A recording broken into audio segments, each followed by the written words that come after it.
He kōna ipurangi tēnei nā te reo irirangi o Aotearoa. Kia ora, I'm Rose Matafeo, reading from Titanic and Other Ships by Charles Herbert Lightoller, published 1935. This unparalleled tragedy that was being enacted before our very eyes now rapidly approached its finale, as the huge ship slowly but sure reared herself on end and brought rudder and propellers clear of the water till, at last, she assumed an absolute perpendicular position. In this amazing attitude she remained for the space of half a minute. Then, with impressive majesty and ever-increasing momentum, she silently took her last tragic dive to seek a final resting place in the unfathomable depths of the cold, grey Atlantic. Almost like a benediction, everyone round me on the upturned boat breathed the two words, "She's gone." Fortunately, the scene that followed was shrouded in darkness. Less fortunately, the calm, still silence carried every sound with startling distinctness. To enter into a description of those heart-rending, never-to-be-forgotten sounds would serve no useful purpose. I had never allowed my thoughts to dwell on them, and there are some that would be alive and well today, had they just determined to erase from their minds all memory of those ghastly moments, or at least until time had somewhat dimmed the memory of that awful tragedy. However, that anyone that had sought refuge on that upturned Ingleheart survived the night is nothing short of miraculous. If ever human endurance was taxed to the limit, surely it was during those long hours of exposure in a temperature below freezing, standing motionless in our wet clothes. That the majority was still standing when the first faint streaks of dawn appeared is proof that whilst there is life, there is still some hope. Guys, where the hell are you? This is bigger now than just Radio New Zealand. The ministry is involved, and I've absolutely nothing to show for the faith I've put in you both. At this point, you either have a cat in a cage or some very good explanations for what the hell you've been doing with government funds for the past 6 months. I've got government auditors going through my office right now with the police. The police, guys! Call me as soon as you get this. Heads are going to roll, and I'll be f***ed if it's mine. 1, 2, 1, 2, 3. RNZ News at 5 o'clock. Good afternoon, I'm Anna Thomas. There's now something of a political fight about how the money was awarded. It was so big, it was like 6 cuts all in one cut. It was big. The false evidence has been a key focus of the hearing. After extensive legal advice, we have decided to air this season as a means of recouping the substantial losses incurred by both Radio New Zealand and indeed the nation. We're back, baby. Did Titanic sink Season 2? G'day, Carlo. G'day, Tim. Well, Carlo, it's been 6 months now, so it's probably a good time to take inventory. We've spent all the money RNZ gave us to look for the Canterbury Cat, and they sound pretty pissed off at this point, and we may technically be on the run from the cops, which is bad. But we did manage to find a first edition copy of Lightoller's book in Reefton, which is good. But you've read the whole thing now, and we haven't been able to find anything shocking enough to change the history books on Titanic, which is bad.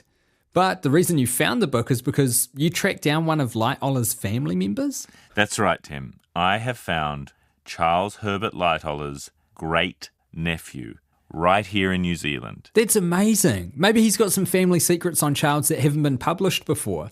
So we've still got a shot at changing history with this podcast and getting RNZ off our back.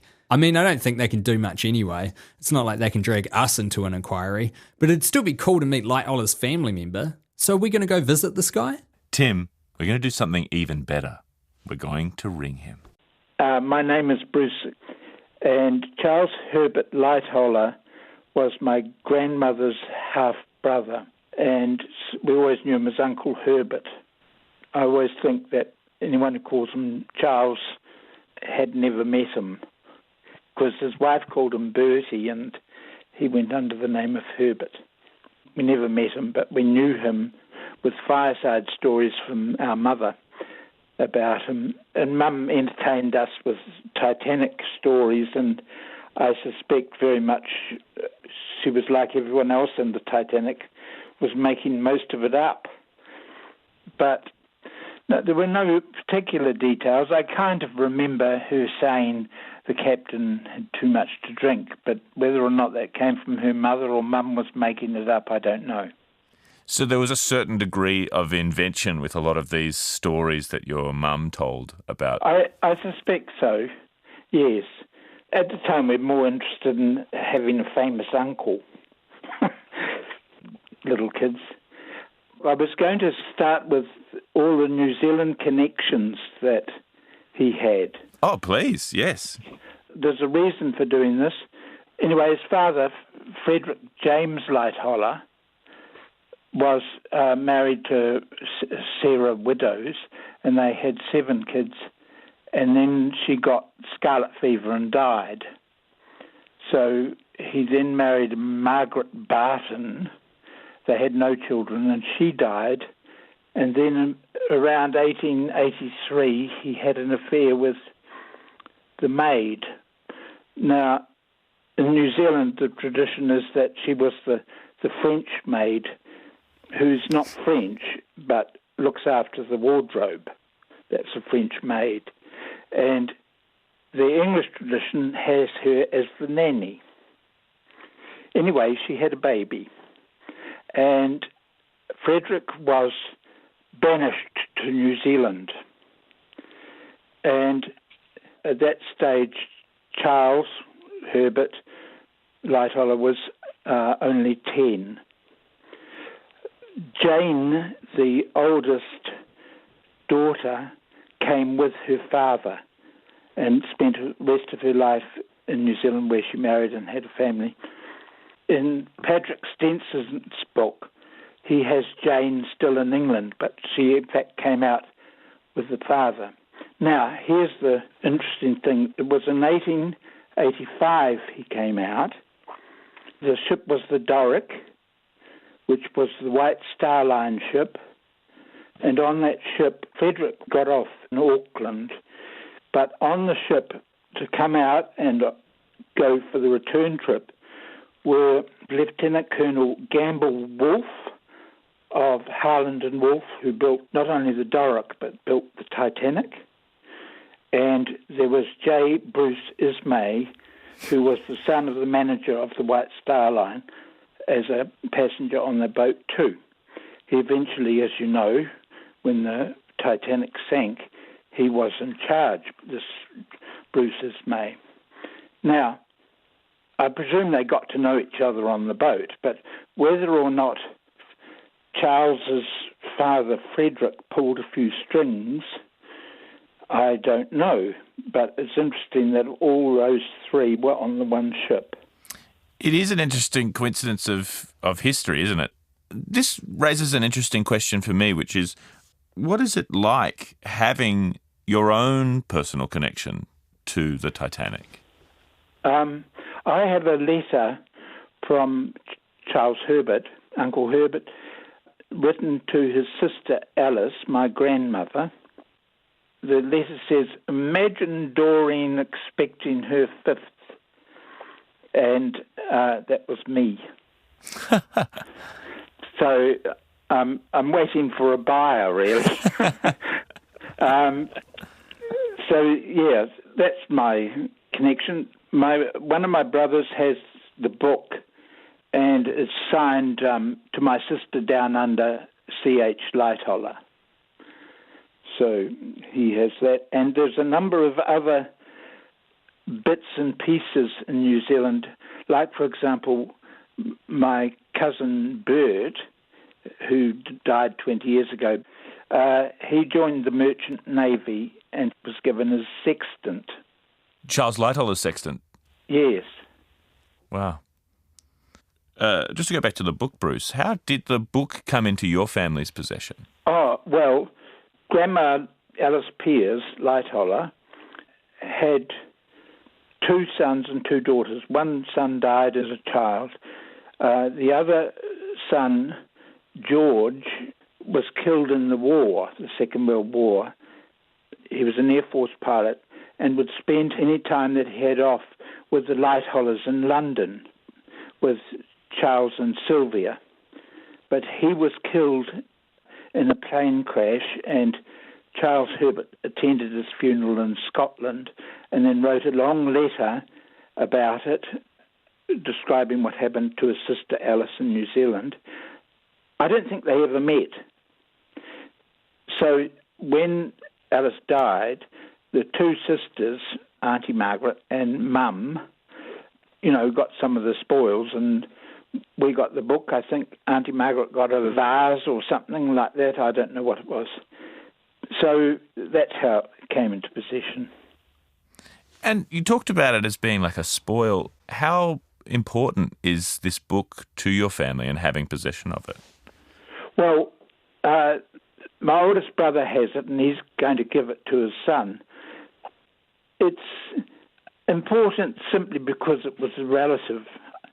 And the Titanic was a important thing, I suppose, something they were proud of. At that stage, there wasn't the movie. There was A Night to Remember in Walter Lord's book, A Night to Remember. But I suppose it was just a little bit of history connected to the family somehow. None of us are really jealous of my brother having the book unless he wants to sell it. He was going to get it rebound, and I said, don't you dare.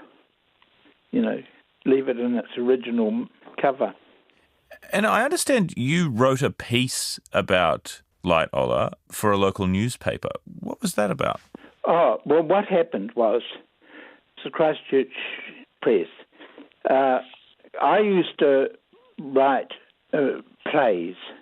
I haven't written one for 20 years, but I had about 60 plays, and some theatre companies in Christchurch, the Christchurch Shakespeare Festival Trust and the Actors Company, and so used to put these plays on.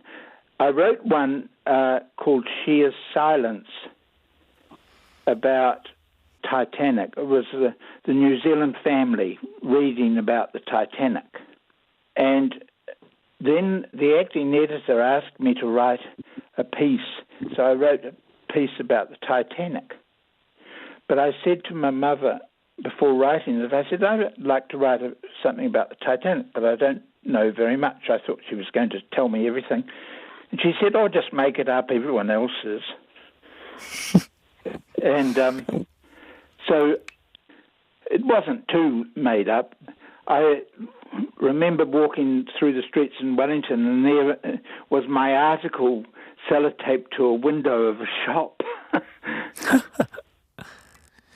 I'm interested as well in your mother, am I right, was still alive when the film came out in 1997. Did she see the film? Yes. I took her to it. I didn't like it very much myself. Her only reaction after all sitting there was she came out and said, all that money and not the slightest bit like Uncle Herbert. And what do you think she meant by that? What do you think was her view of Charles Lightoller, or did she explain it? No, she didn't explain it. She just said that, and then I don't think she liked the movie very much. And you mentioned there that you didn't like it yourself. What about it did you not enjoy? Oh, it was just too long. I think the bit that I was disappointed in was they had to make the story up. There was nothing... there's plenty of stories about the Titanic and people in it that they could have used, but they made one up about that precious stone or whatever it was. And I remember thinking, why didn't they go digging up something true that would have... Anyway, not to worry. Obviously, this sort of goes back to a bigger question, which is, you have this book and you have these fireside stories that you were told as a child about this man, Charles Herbert Lightoller, Uncle Herb. What is your take on him? How do you picture him as a man, as a person, as a historical figure? I'm more impressed with what he did at Dunkirk. He had the most people in his boat, that of all the boats, rescuing them. And his son who was in the Air Force, had told him about what planes do before they drop the bomb. And he was watching them and avoiding it with all the soldiers from Dunkirk in his boat, and he would turn and turn and turn and made it across the English Channel. And they had more people in the boat than anyone else. The other thing is, too, he and his wife, Aunt Sylvia, got on a boat during the war and were artists painting and sailing along, all very eccentric they were, but they were mapping the French coastline for the government. But they pretended to be eccentric artists, on a boat. So I found that impressive. And if you were to describe your great uncle, in a word or a sentence, how would you do it? Well, I think that he was one of those lives where things fell into place, and he managed it. Like, when the Titanic sank, he went down with it, and somehow the funnel shot him up into the air, and then he was in the sea, and then a lifeboat came along and picked him up. So that was a bit of a fluke. So I don't know really what word I would use to describe him. Yes, I like that idea. He was just in a lot of the right places at the right time. Yes, yes, that's what I meant. Now, the book that you have, Lightoller's book, do you know much about the controversy surrounding the first edition? No, I don't. I did read the American investigation into the Titanic sinking, and he was brought up to speak at it and wasn't happy with Americans investigating it. It was a British ship. And so why are they asking all these questions? So he wasn't happy with that. So it may have been some aspect of that in the book that may have caused controversy, but I don't know, to be honest. Yeah, his appearance in the Inquiries is actually quite interesting, Bruce. And there's a famous, and it is a slightly paraphrased quote of his, where he said, "I didn't leave Titanic, she left me." Well, there's the story that he went down with it, as I said. So it wasn't as if he jumped on a lifeboat like Bruce's may. So I suppose in some ways you could say, yes, the ship left me. I didn't leave the ship. Do you think it speaks to a sort of a sense of duty that he had? I think so. He was all sort of boarding school, even as a kid, in proper English, brought up correctly, As my mother would have said, a gentleman is someone who uses the butter knife when dining alone. And I think that he was possibly something like that. Proper. Would have had principles. And I would imagine.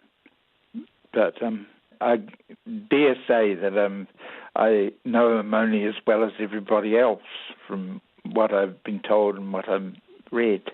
Yes, well, in the first season of our podcast, we explored a conspiracy theory that the Titanic was intentionally sunk, or the other potential, which was the Titanic was switched with its sister ship, the Olympic, and then the Olympic, now called the Titanic, was set up to be deliberately sunk. What do you make of theories like that surround this event?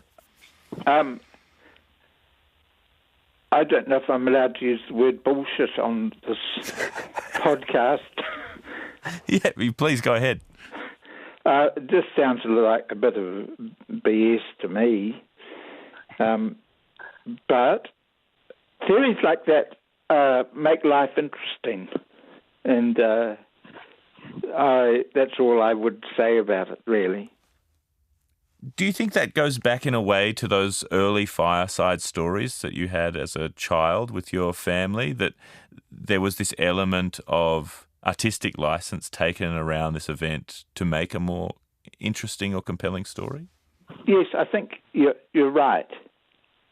I think we do that with everything. You know, a trip to town and we come home and a car had a puncture somewhere and we over-dramatise it. I think you're right. The fireside stories, the myths, the family myths, and there's always some basis in it, but there's nothing wrong with a myth. So that's just part of life, and I think that's spot on what you say. It is such a fascinating concept for me to take in, you know, having some direct connection with the Titanic. This is something that I've been obsessed about from childhood. Well, in New Zealand, there are direct descendants of him who keep it very quiet. So I can't really tell you their names. No. It puts me in the mind of the legend of the Canterbury cat going back to 1915, and there was a pregnant puma that escaped in the hills, and they say that now their descendants are these, you know, mythical cats that we see sometimes in Canterbury. Right. Well, Carlo, I've enjoyed it. Thank you. Well, thanks very much, Bruce. Thank you for making the time, and thanks for chatting with us. Carlo, that was amazing. It's incredible, hey, Tim, you know. Especially because Bruce mentioned there are these direct descendants of Lightoller in New Zealand, but they don't want to sort of be attached to his story and his legend. And so you've just spoken to like the closest link that we can to this man. It's crazy, isn't it, Tim? You know, all these months I've thought of nothing but Charles Lightoller, and I never let it in. You know, like, we found a book, Tim, but we didn't just find a book. We found a family. We found Charles Lightoller very much alive in his descendants in your country. Yeah, at one point, I honestly thought you were trying to talk your way into the will to try and find a way to get that book. It did cross my mind. If I had another 30 minutes, I reckon we could have swung him. It is wild, though, isn't it, to have that connection, but also to have this presence of mind to realise that so much of the stories that Bruce and his siblings were told about this family member have entered a sort of mythological state. You know, even the admission that there was an artistic license taken with the stories they were being told about the Titanic is quite extraordinary. Yeah, I guess every family's got their secrets and their stories and their little embellishments. But the good thing about Lightoller is that there's so much documented fact about this guy to paint the picture of who he actually was. And Tim, listening to Bruce speak and hearing his characterisation of the man who was Lightoller as this duty-bound survivor, it made me wonder what if the whitewash brush, what if this lie was not to protect himself or the White Star Line, but to protect Murdoch? You know, he received this message at 9:40, or potentially received this message at 9:40, and he changed watch at 10. So what if he gave that message to Murdoch, or if he assumed Murdoch had received that message on his watch, and it was Murdoch who did nothing to avoid this disaster? So to save his reputation, Lightoller invents this fantastical story to insert himself into the narrative and thus take blame away from Murdoch. And I mean, these are questions we can never answer, but it does bear thinking about, that maybe all of this smoke and mirrors is to protect a friend. Yeah, that's one possibility, but another is that the conspiracy that you laid out in season 1 is even more likely than we first thought. At least, I mean, that's what I was thinking about during the phone call. Didn't you think that? I have to be honest, I don't think it did. It tells me much more about humanity than any kind of conspiracy. I guess it tells me why we want to find these conspiracies, in a sense. You laid out so much physical evidence for a conspiracy theory of the highest order associated with the tragedy of Titanic in the first season. No one knows what the real truth is, by Bruce's own admission, about Lightoller, who was one of the most famous figures associated with this event. I still think the conspiracy theory is very much alive and well. Didn't that call just sort of bolster your belief that something crazy happened? I have to be honest, I don't think it did. it tells me much more about humanity than any kind of conspiracy. I guess it tells me why we want to find these conspiracies, in a sense. History is not a play. We have to create a lens through which we view it, and the easiest way for that to be compelling to us is this fireside story, this embellishment. Have you thought that this entire time? Oh, yeah, Tim. Yeah, for sure. Then why are we here doing a second season? I thought we were delving deeper into the conspiracy theory. No, Tim. We're not doing that. Wasn't that the whole point of trying to find this book and this guy? No, the point is we just want to talk about Titanic, right? No? Tim, there is no greater purpose. We're just uncovering this event, this huge moment in time, and we're learning more about it. That's what we're doing, right? Well, I didn't know that was what we were doing, and I definitely don't think RNZ are going to appreciate that that's what we were doing. Tim, this is my life, okay? Like, this is the hell that I live in. When I die, Tim, the scene at the end of the film where Rose goes to sleep and she peacefully drifts off into a quietus, and she wakes up. They go back down to the Titanic, and you see all of the ship submerged under the water, and slowly the doors open and you're back in 1912, and everybody's there. You got Thomas Andrews, John Jacob Astor. Oh, look, Captain E.J. Smith's up there. All of them are there. You remember that scene? Yeah, I do. That same scene is going to play out for me when I die, Tim, except nobody is going to know who I am. Like, I'm going to be looking around all these people like, who the hell are you and why are you here? What are these crazy clothes you're wearing? That's my life. Tim, I don't even know if you have siblings. I've got 3. See, I don't know this, Tim, but I know all of the officers of the RMS Titanic.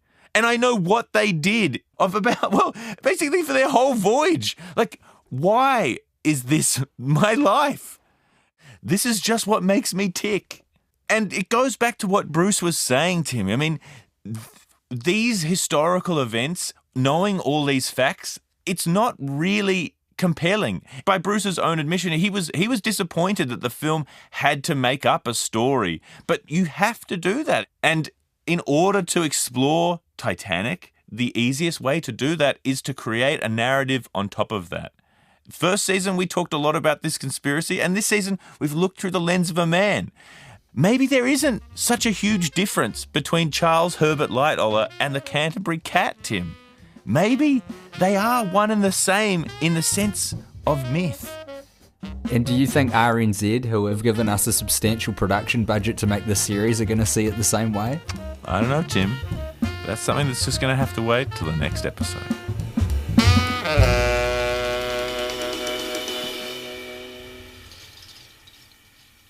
Thanks for listening. You can follow and listen to both seasons of Did Titanic Sink on Apple Podcasts, Spotify, or any other podcast app so you don't miss an episode.